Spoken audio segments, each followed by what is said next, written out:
what steps did you take when you said, I want to be an actress? Take the audience back at the early stages. What specific steps did you take to make that dream a reality? I went to the Lee Strasberg Theater to learn a craft because I knew that I wanted the longevity of a career, not just the fast.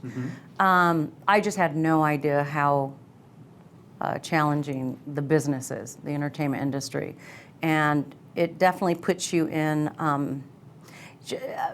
I didn't really start in, I always loved, you know, learning to become an actor, you know, the craft of acting and being around actors, but the business on auditions, I did not like. I didn't really even start liking acting till I was older, till I was about, I don't know, 35, 40, because all of a sudden, I mean, number one, I was more mature, but two, they don't send you on those auditions to be a hooker, and men aren't, you know, trying to come on to you as much. So when I was older, like I was going out for judges and lawyers, and they just don't really hit on you because you're not 20 anymore. And I actually preferred that.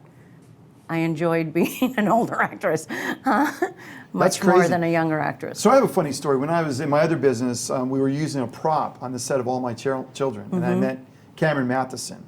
And so I was there for 3 days. I was with my son Jordan, who was probably 11 at the time. And so we get into the set, and we watch the actors and actresses in the little like white rooms. They like hold themselves off for a while. And I remember watching sort of the scene unfolding in front of me, right? And what that experience was like. And Cameron was intellectually interesting to talk to. I can't say the rest of them were that intellectually interesting to talk to because there wasn't a lot of stuff happening in the gray matter. I mean, you talk to them and it was just, there's just not, and not to, maybe they're deep, I don't know. But the 3 days I was there, I didn't walk away and say that was stimulating. It was like, that's it? And it was interesting, my son Jordan, he said, when he saw the women coming in before makeup, he goes, Dad, there's a good thing there's makeup, right?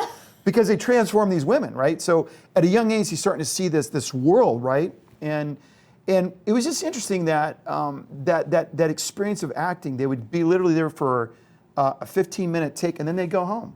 Or maybe they'd be there for a 5-second whatever, and then they'd hold up in the room for another 3 hours and come back out. And you look at the stage, it was like parts of it were dark, most of it, except where they were filming for that one scene. So it was just fascinating to see what went and what got, you know, what was involved in creating that. Also, as you know, if you were there, it's a lot of waiting in filmmaking. Yeah. And I found that intolerable, actually. It's, oh my gosh. So in theater, it's not like that. You're on stage for 2 hours. You know, you know, it's not one little scene like you're talking about, and then you go 8 hours, sit in your room, and then. Right. I mean, it's, or they'll keep you 8 hours and then go, oh, we didn't get to your scene, come back tomorrow. Right, what? Right. So, yeah, the waiting drove me nuts. Yeah. So I think that, well, I definitely found my calling, becoming a professor and a director. I like being in charge.